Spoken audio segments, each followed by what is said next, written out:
Bien, muchachos, continuamos con el tema número 5. Vamos a analizar el proceso económico, ¿ya? Que no debemos confundirlo con el proceso productivo, ¿ya? El proceso productivo es parte del proceso económico. Pero cuando uno habla de un proceso, está mencionando a un conjunto de fases o etapas, ¿está bien? Porque van a ser evidentemente caminos, procedimientos que la actividad económica va a desarrollar, pero que deben tener dos características. Primero, deben ser coherentes, o sea, tienen que estar ordenadas, y además deben ser continuas, o sea, deben estar, ¿no?, secuenciadas mediante el orden anterior. Y donde el hombre va a desarrollar todas las actividades que lo van a conducir al bienestar material, o sea, a satisfacer las necesidades de la población. ¿Está bien? Ahora, convencionalmente siempre se ha mencionado 5 fases. Ahora, el hecho que estén ordenadas según el esquema simplemente es una cuestión convencional, porque al final el proceso económico es una situación integral, ¿ya? Vamos a ver por qué. A ver, la secuencia es esta: producción, ¿ya? Acuérdense siempre de esto, muchachos. Producción, ¿cómo se inicia el proceso económico? Produciendo, ¿ya? Luego viene la circulación, ¿ya? Porque la producción debe ir a un intercambio, debe ir a un mercado. Luego viene la distribución, que en este caso viene a ser la formación del ingreso. Luego viene la satisfacción de las necesidades, que es el consumo. Y finalmente vendría la inversión. Ahora, la inversión se toma como una etapa de, entre comillas, reciclaje del proceso, porque al final la inversión viene a ser el consumo que hacen las empresas, ¿no?, mediante la compra de bienes de capital. Bueno, esquematizando el proceso económico tendríamos la primera etapa. Vamos a ver en qué consiste la producción, ¿ya? La producción viene a ser aquella etapa donde se genera el valor agregado. Ya tenemos alguna idea primaria de lo que es valor agregado, ¿no? ¿Qué hago para que la naranja que está en la planta termine, ¿no?, en un jugo que compramos en una cajita, ¿no? ¿Qué hacemos para que ese cemento termine siendo un edificio, ¿no? ¿Qué hacemos para que el cacao termine siendo un helado o un chocolate? Entonces, evidentemente tiene que haber un proceso de elaboración. Ese proceso en el cual los insumos se transforman en productos mediante el trabajo, mediante la inversión de capital, mediante la organización de las empresas, vamos a llamarle como producción, ¿ya? Sin embargo, la producción tiene, digamos, una esquematización a través de los sectores, ¿no? Normalmente hablamos siempre de un sector primario, que es extractivo. Luego viene la actividad del sector secundario, que es transformativo, o sea, manufacturero. Y luego viene el sector terciario, que está orientado básicamente a prestar servicios, ¿ya? Muchachos, la pregunta es, en una economía como la peruana, ¿cuál de esos 3 sectores es el más importante? Ya sea generando PBI, generando riqueza, o generando chamba, generando trabajo. Bueno, evidentemente sería el terciario. Somos una economía donde el 62% del PBI es generado por el sector terciario, o sea, la prestación de servicios. A ver, vamos a hacer este pequeño ejemplo. Un pescador obtiene un atún, lo mete a su barca y lo vende. Luego una empresa, por ejemplo, conservera, ha comprado ese atún para producir conservas. Y finalmente la conserva termina en un supermercado para ser vendida. Entonces, el pescador está en el sector primario porque está extrayendo, ¿no? La fábrica de conservas está en el secundario porque está modificando la materia prima. Y el supermercado está colocando a través de la actividad comercial. El supermercado estaría en el sector terciario. A ver, la empresa Gloria, la empresa que más recuerdan los peruanos cuando les preguntan por una empresa, por ejemplo, produce quesos, produce leche, produce yogur, ¿no? Todo lo que es artículos lácteos. ¿En qué sector estaría ese tipo de empresa? Obviamente en el sector secundario, porque es una empresa que compra la materia prima, la transforma finalmente en un producto terminado, ¿no es cierto? Pero, por ejemplo, a ver, el turismo es muy importante en el país, ¿no? Cada vez se construyen más hospedajes, más hoteles. Un hotel estaría en el sector terciario, porque brinda un servicio de hospedaje, un servicio de colocación, ¿no es cierto? ¿Y qué pasaría con una empresa minera que está ubicada, ponte, en Moquegua, ¿no? Una empresa tipo, a ver, Sauder Perú Copper Corporation. Esa empresa está en el sector primario. Está orientada a extraer, en este caso, la materia prima, ¿ya? Pues bien, la producción para realizarse va a necesitar el empleo de recursos, ¿está bien? Que de ahora en adelante les vamos a llamar los factores productivos, ¿está bien? Vamos a hacer un pequeño cuadrito para que podamos encontrar el nombre de cada factor. Bueno, primero por tradición, luego viene por aparición y luego viene por el rol o la función que cumple. Mencionemos siempre de esta manera, ¿ya? Factor productivo, la naturaleza, recursos preexistentes al hombre. Factor productivo, el trabajo. Factor humano, ¿no es cierto?, aplicado a la producción. El capital, recursos artificiales que el hombre crea para mejorar su rendimiento, ¿no es cierto? La empresa, factor que va a desarrollar el proceso productivo, ¿no?, transformando los tres primeros recursos. Y finalmente el Estado. Aunque habría que hacer una pequeña observación. Cuando uno habla del rol del Estado, debe tomar en cuenta que el Estado tiene, ya hemos dicho siempre, 4 funciones, ¿no?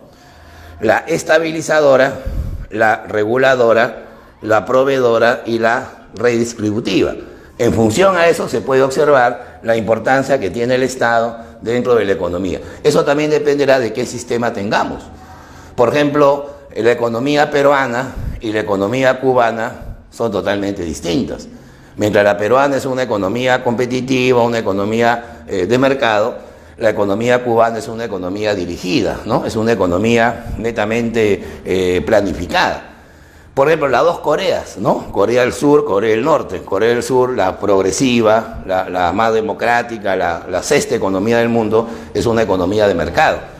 La economía de Corea del Norte es una economía cerrada, autárquica, ¿no? Evidentemente hay una diferencia conceptual. Entonces, la participación del Estado dependerá del sistema económico que se tenga. En una economía planificada, el Estado reemplaza a la empresa, o sea, el empresario es el Estado. En cambio, en una economía de mercado, la empresa tiene el rol de la producción y el Estado solamente cumple las funciones que mencionamos hace un instante. ¿Está bien? Bueno, ahora sí vamos a los nombres de los factores, ¿ya? La naturaleza, el trabajo y el capital se van a denominar factores clásicos, ¿ya? Se le llama así debido a la denominación que utilizó el más grande de los filósofos economistas, o sea, Adam Smith. Y como Adam Smith creó o fue, digamos, el propulsor de la escuela clásica o manchesteriana, de ahí viene el nombre factores clásicos. Mientras que la empresa y el Estado se van a considerar factores modernos, ¿ya? Porque son factores ya más contemporáneos, ¿no es cierto?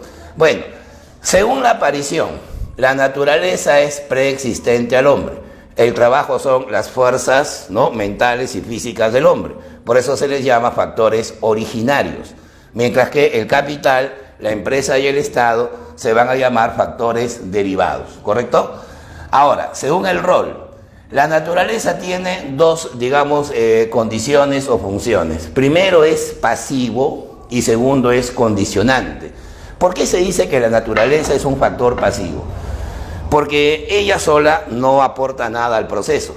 O sea, la naturaleza necesita la intervención del hombre, ¿no? Que el hombre la explote a través de su trabajo, de su capital físico, ¿no es cierto? O sea, ese árbol solo no va a salir, hay que podarlo, hay que talarlo, transformarlo en madera, la madera transformarla en un mueble. Por eso se necesita la intervención del hombre y por eso se le llama un factor pasivo. ¿Está bien? ¿Cómo hacemos para que los restos fósiles, o sea, el petróleo, se vuelva combustible? Hay que aprovechar el uso del trabajo y del capital. Por eso decimos que es un factor pasivo. ¿Está bien? Y condicionante porque condiciona, o sea, va, digamos, a determinar desde el punto de vista del comercio, de la producción, lo que cada país tiene que dedicarse, tiene que realizar. Por ejemplo, el Perú es un país minero, porque obviamente tenemos las montañas más ricas del mundo, ¿no? Somos un país con un potencial pesquero muy importante, un potencial agrícola, entonces eso hace que seamos netamente una economía dependiente de la naturaleza, ¿no? Así es la realidad. Los países del Medio Oriente son básicamente petroleros, porque es el recurso que más tienen, o sea, condiciona la producción, ¿ya? Mientras que el trabajo es un factor de carácter activo, me dejo entender, porque es el que moviliza la producción y también es determinante, ¿ya? Porque es el que finalmente lleva a cabo el proceso, ¿está bien? Mientras que el capital se le llama factor auxiliar, porque obviamente ayuda al hombre, complementa al hombre su trabajo, y técnico porque a través de su inventiva permite que el hombre tenga mayor productividad, ¿no es cierto? Imagínate un pescador que no tenga un bote, no tenga una barca, sería muy difícil su actividad. O un minero que entre sin maquinaria al yacimiento sería casi imposible de producir, ¿verdad? Por eso se le llama factor técnico. La empresa se va a llamar factor organizador y factor relacionante. Organizador porque es el que lleva a cabo el proceso y relacionante porque combina a los tres primeros factores, ¿ya? Mientras que el Estado, como lo mencionamos, cumple en una economía de mercado el papel regulador, porque es el que no ordena la economía, y también estabilizador, porque a través de la política económica se busca plantear las soluciones. Ahora, la circulación viene a ser la fase donde se va a generar fundamentalmente el intercambio, en el sentido que se interrelaciona el proceso de producción con el consumo, ¿está bien? Bueno, evidentemente cuando hablamos de circulación se nos viene, digamos, la idea de que hay que transportar los bienes, ¿no? Claro, los bienes se producen y tienen que llegar a los mercados, ¿no? Pero eso generalmente lo vemos como una situación, pues, netamente circulatoria a nivel físico, ¿no? Sin embargo, para la teoría económica la circulación es mucho más que eso. Y lo podemos plantear en este esquema, miren. Toda economía tiene agentes, ¿no? Tiene unidades de decisión básica, que en este caso vienen a ser las familias y las empresas. Las familias vienen a ser las unidades de consumo que son dueñas de los recursos, pero a la vez tienen que también satisfacer sus necesidades. Mientras que las empresas, me dejo entender, vienen a ser las unidades de producción, que si bien es cierto, compran recursos, pero luego venden sus productos, ¿no? Por lo tanto, podemos afirmar lo siguiente, observen. En la primera relación superior, las familias pasan a ser ofertantes, mientras que las empresas pasan a ser demandantes. Mientras que en la relación del mercado inferior, las familias son las demandantes y las empresas vienen a ser las ofertantes.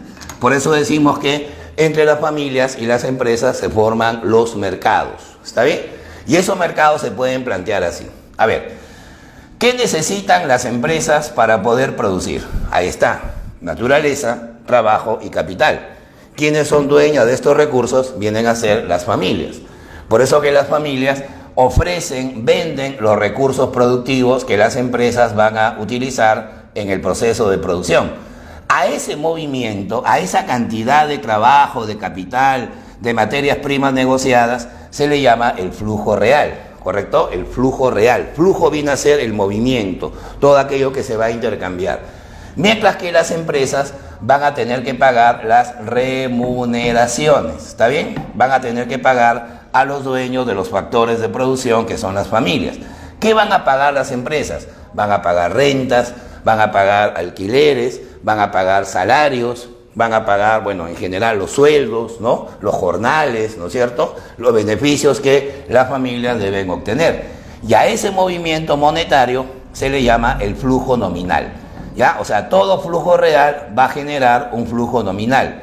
El trabajo que hacemos en la academia viene a ser el flujo real. El salario recibido es el flujo nominal. ¿Está bien? Si yo le vendo leche a una empresa que produce yogur, esa leche viene a ser el flujo real. La renta que me van a pagar viene a ser el flujo nominal, ¿correcto? Esa es la primera relación donde las familias son ofertantes y las empresas son demandantes. Se han negociado recursos productivos, ¿correcto? Ahora, el segundo estadio de este proceso viene a ser cuando las empresas actúan como ofertantes. Porque, muchachos, las empresas que han producido bienes, han generado servicios, ¿verdad? Que lógicamente van a ser comprados para las familias para satisfacer su consumo. Entonces, esa venta de bienes y servicios que hacen las empresas, ¿no? Y que las familias compran para consumir, se le llama el flujo real. Observa que el flujo real va en un sentido circulatorio horario, por eso se llama la circulación. porque fluye. Flujo significa el movimiento, todo aquello que se va a intercambiar. Y lógicamente las familias, con el ingreso que recibieron, van a tener que realizar sus gastos de consumo. Noten ustedes que este dinero va a ser el ingreso que reciben las empresas, y por eso se le llama nuevamente el flujo nominal. O sea, como quien dice, todo vuelve, ¿no? Todo va circulando, ¿no es cierto? Las empresas reciben el dinero de las familias, que no es otra cosa que el salario, las rentas que las empresas les habían pagado. Ahora, pregunta, ¿y qué hacen las empresas con ese dinero? Van a seguir pagando remuneraciones por los factores que están comprando. Y las familias con esas remuneraciones van a seguir consumiendo, las empresas seguirán produciendo, las familias seguirán consumiendo, y así se va repitiendo constantemente. Por eso a esta etapa se le conoce con el nombre de ¿qué? De la circulación, ¿correcto? Ahora, una pequeña observación al mercado propiamente. Vamos a dejar de lado el aspecto microeconómico para pasar al macro, o sea, al agregado, al sistema integral. ¿Qué pasa cuando uno habla de recesión, ¿no? Que es un término que, nuevamente se está poniendo en boga en la economía peruana? La recesión es una etapa del ciclo económico, ¿cierto? Donde generalmente se observa una caída en las ventas de las empresas, una caída del consumo y por ende caída del ahorro, caída de la inversión, o sea, de las variables más importantes. Si las familias dejan de consumir, las empresas dejan de recibir ingresos y por lo tanto ya no están en la capacidad para pagar remuneraciones. O sea, ¿qué hará, por ejemplo, la panadería que ya no vende tanto como antes? Va a tener que botar gente, o sea, se va a generar un tema de desempleo, ¿verdad? Un tema netamente social. Todo esto es lo que nosotros conocemos como la recesión, pero en el sentido macro, pero que va a ser enfocada bajo la óptica de la circulación. La distribución viene a ser la tercera fase del proceso económico, donde por lo general lo vamos a asociar a un tema de índole social, ¿no? ¿Por qué social? Porque tiene que ver con la interrogante ¿para quién producimos?, ¿no? ¿A dónde va la producción o la riqueza que se ha generado?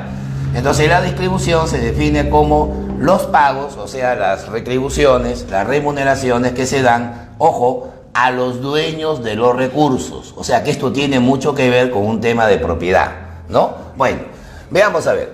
Factores productivos, volvemos a mencionarlos. Naturaleza, acuérdense, pasivo, condicionante, el trabajo, ¿se acuerdan? Activo, determinante, el capital, auxiliar técnico, la empresa, organizador, relacionante, el Estado, regulador y también, ¿no?, fiscalizador. Entonces, el dueño del recurso naturaleza o tierra, como también se le conoce, va a recibir rentas, ¿no? Rentas o alquileres. El trabajo, obviamente, recibirá salarios. Una pequeña, ampliación del concepto salarial. La palabra salario es la palabra universal, porque dentro del salario se mencionan varios conceptos, ¿no? Por ejemplo, se puede hablar de jornal, de estajo, se puede hablar de honorario, se habla, por ejemplo, de sueldo, se habla, por ejemplo, de emolumento, se habla también de las dietas, o sea, el salario tiene diversas denominaciones, pero la palabra universal es la que hemos mencionado, ¿ya? El capital recibe los intereses cuando se habla de capital financiero, o sea, el capital netamente nominal. La empresa recibe las ganancias o las utilidades y finalmente el Estado recibe los tributos, ¿no? Aunque la palabra tributo es un término que tiene relación con impuestos, con contribuciones, con tasas, todo lo que el Estado necesita para financiar el gasto fiscal, ¿no es cierto? Bueno, pregunta de tipo social, muchachos. ¿Por qué hay diferentes clases sociales?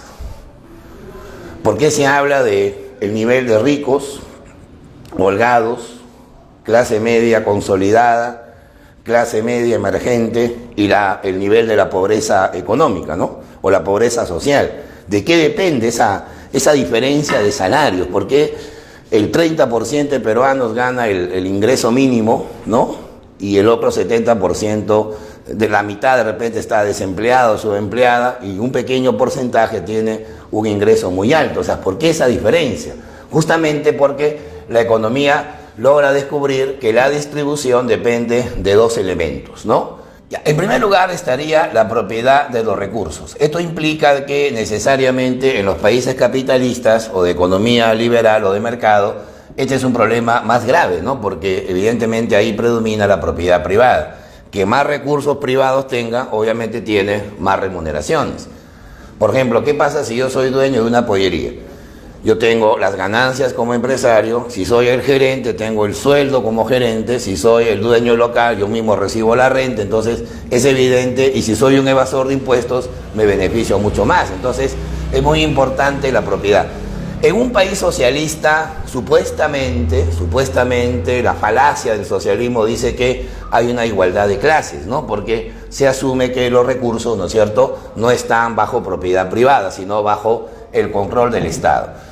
Y el otro elemento sería el precio que tengan los recursos. Es decir, si el trabajo tiene un precio, digamos, elevado, tiene un precio adecuado a la persona que labora, pues obviamente va a tener mejor posición en la sociedad.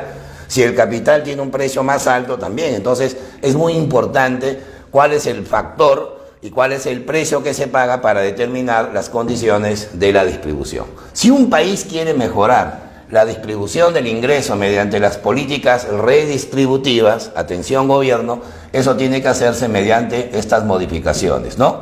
Mejorar el precio de los recursos y evidentemente, en este caso, pues, modificar el sistema de propiedad. Serían los ideales que la economía buscaría, ¿ya? La cuarta etapa se llama el consumo. El consumo viene a ser la utilización directa de la canasta familiar. Es evidente que el consumo está a cargo de las unidades familiares, que con los ingresos obtenidos van a buscar satisfacer sus necesidades. Pero esa canasta familiar, por fines estadísticos, va a tener una conformación, ¿no? Esa conformación estaría dada primero por los alimentos y bebidas. Ya este es el grupo que tiene más peso en la canasta. Luego viene el vestido y calzado, ¿no? Luego está la vivienda y los demás servicios, combustibles, electricidad. Está también los muebles, los enseres, los artefactos, el mantenimiento de la vivienda, transportes y comunicaciones, la educación y el esparcimiento, los cuidados de la salud y de repente por ahí también comida fuera del hogar, gastos en otros servicios, etcétera, ¿no? A ver, vamos a concatenar la distribución y el consumo. ¿Quiénes van a tener mayor gasto en alimentos? ¿Los ricos o los pobres? Si hablamos del nivel de consumo. Obviamente las personas que van a gastar más en alimentos van a ser las personas de menos ingresos. Ahora muchos dirán, profe, pero ¿cómo una persona pobre va a gastar más que un rico? No hablamos del gasto en dinero, sino en fracción de su presupuesto, ¿no? Imagínense que yo gane el salario mínimo, pues prácticamente el 100% de mi ingreso se va a destinar a la alimentación. Pero ¿qué pasaría si yo ganara pues 20 sueldos mínimos? Entonces obviamente no voy a destinar el 100% de ese ingreso a la alimentación, porque es evidente que hay patrones de consumo que cambian de acuerdo a la estructura que tenga la canasta, ¿no? Eso en macroeconomía se llama las leyes de Engel, ¿no? Las famosas leyes de Engel que permiten explicar cómo se distribuye el gasto familiar. Y bueno, el reciclaje del consumo para iniciar un nuevo proceso productivo es lo que nosotros llamamos la inversión, ¿ya? La inversión viene a ser el aumento de los bienes de capital, o sea, maquinarias, inversiones significa comprar equipos, inversiones significa comprar herramientas para aumentar los bienes de capital del sistema económico. Ahora, ¿quiénes están a cargo de la inversión? Obviamente el sector empresarial, pero ellos no pueden invertir mientras no puedan analizar el origen de esa inversión. Y el origen de la inversión, señores, está en el ahorro. ¿Está bien? Vamos a simbolizarlo, a ver, con la letra S. El ahorro viene a ser aquella parte de la renta que no se consume. O sea, aquella parte del ingreso familiar que éstas no han destinado al consumo. ¿Qué pasa? A ver, un ejercicio así rapidito. Si esto vale 5.000 y esto vale 3.000, entonces el ahorro sería 2.000. Pero la pregunta es, ¿y si esto vale 1.500 y esto vale 1.500? El ahorro sería 0. Por eso eso implica que a nivel social también influye mucho el nivel de ingresos, ¿no? Las familias de ingresos más bajos tienen ahorro 0. Las familias de ingresos altos tienen capacidad de ahorro, ¿no es cierto? Bueno, ¿y a dónde va a dónde va ese ahorro? Se va a destinar al sistema financiero. Cuando uno dice sistema financiero significa hablar de las entidades bancarias, las aseguradoras, las AFP, las cajas municipales, ¿no es cierto? Eso viene a ser el sistema financiero. Porque de repente por ahí mucha gente va a considerar que ahorro es lo que uno guarda en el colchón, que el ahorro es lo que uno guarda así, ¿no? Muy caleta, escondidito por ahí en un libro muy viejo, ¿no? Eso no es ahorro, por si acaso, en economía eso no se considera ahorro. El ahorro viene a ser aquella parte de la renta que no se está consumiendo, pero que se tiene que destinar necesariamente al sistema financiero, que luego a través del crédito, por eso se habla mucho de la forma de crédito para invertir, lo van a destinar al proceso productivo. Cuando yo me endeudo con un banco para comprarme máquinas es porque estoy invirtiendo y esa inversión está orientada a un nuevo proceso de producción.